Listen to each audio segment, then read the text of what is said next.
वो जैसा दिखता है ना वैसा है नहीं, सिर्फ डैड को ही अच्छा लगता है। लगने दो, तुम वैसे ही करो जैसे मैं कहती। गाड़ी तो उसने ले ली है, उसी पे आ जाएगा। तुम उसी गाड़ी को उसके लिए असाब बनाओ, आते जाते उसको जताओ कि ये गाड़ी तुम्हारी माँ ने लेके दी। देखना कुछ ही दिनों में उनके पूरे खानदान के लालच तुम्हारे डैड के सामने पहुंचेगी। वो कैसे? भाई की शादी उस जायशा से करके? मॉम, ये सब क्या हो रहा है? आपने तो कहा था आप शादी तक बात नहीं पहुंचने देंगी, और अब आप खुद आ रही हैं तारीख तय करने।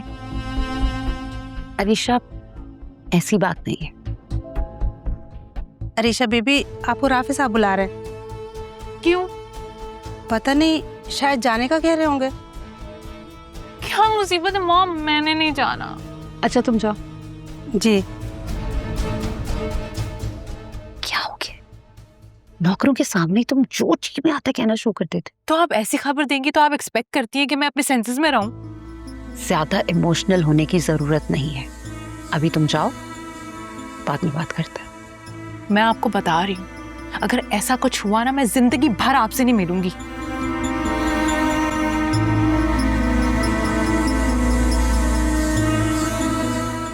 राफी बेटा, इतने दिन बाद तुम आए हो, थोड़ा और ठहरते अच्छा लगता। अच्छा तो मुझे भी लग रहा था, लेकिन अम्मी घर पे अकेली हैं और सुबह ऑफिस भी जाना है। ये तो होता है जॉब वालों के साथ, लेकिन कोई बात नहीं। अब तुम आ गए हो तो आते जाते रहा करो। जी। तो अरीशा, ये गाड़ी फिर आज से तुम रखो। क्या बात हुई? गाड़ी तो मैंने तुम्हारे लिए ली थी। ताई अम्मी, मैं और अरीशा कोई अलग थोड़ी है, एक ही बात है। और वैसे भी आप सब लोगों का कहना है कि मेरी प्रमोशन अरीशा की वजह से हुई है, तो मुझसे ज्यादा इस गाड़ी पर अरीशा का हक है। क्यों तायबू?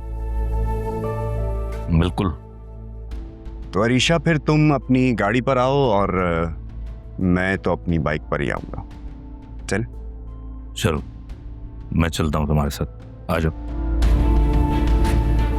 सुफियान। बाबा। बैठो बैठो। अभी तक घर नहीं गए? ऑफिस के टाइम पे घर क्यों जाऊंगा मैं?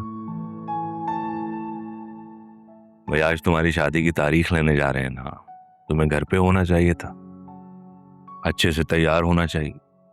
बल्कि मैं तो कहता हूँ घर पे जाओ, आराम करो, एक अच्छी सी नींद लो ताकि शाम में फ्रेश उठो। आज सिर्फ डेट फिक्स करने जा रहे हैं शादी की, बारात लेके नहीं जा रहे। तैयारी किस बात की? एग्जैक्टली। देखो बेटा, शादी तो एक दिन में हो जाती है और एक ही दिन की होती है, मगर उससे पहले जो ये छोटे छोटे मोमेंट्स, ओकेजन्स होते हैं ना, ये बहुत स्पेशल होते हैं। ये शादी के दिन को और यादगार बनाते हैं। वरना शादी के बाद तो फिर आपकी लाइफ रूटीन में आ जाती है। ऐसा ही है ना? Actually you are right. You're right। क्या बस जाओ, घर जाओ। लेकिन बाबा, ये सब काम। अरे काम होता रहेगा। तुम घर जाओ और जाते हुए आयशा के लिए गिफ्ट भी लेके जाना। अब गिफ्ट क्यों? उसके लिए स्पेशल ओकेजन नहीं है, गिफ्ट तो बनता है ना।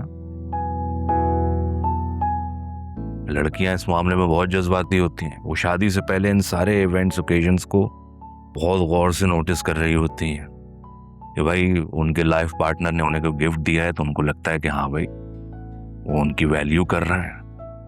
और देखो ना सुफियान, एक लड़की अपना पूरा घर बार छोड़कर लड़के के घर आ रही होती है, कितनी बड़ी बात है अपने अंदर, तो ये डिजर्व करती है ना। और आपको कैसे पता ये सब? ऐसे ही मॉम को गिफ्ट दिया करते थे ना आप भी, हैं? सिर्फ इस मौके पे नहीं, मैंने उन्हें इसके अलावा भी बहुत गिफ्ट दिए, अगर अब मुझे लगता है कि नहीं देने चाहिए थे। Stop it, Baba, you cannot do that, okay? Mom के बारे में नहीं कह सकते। She is the best mom in the world. या ऐसा ही है। अगर वो ना होती तो मुझे इतना प्यारा होनहार बच्चा कैसे मिलता। चलो अब जाओ घर।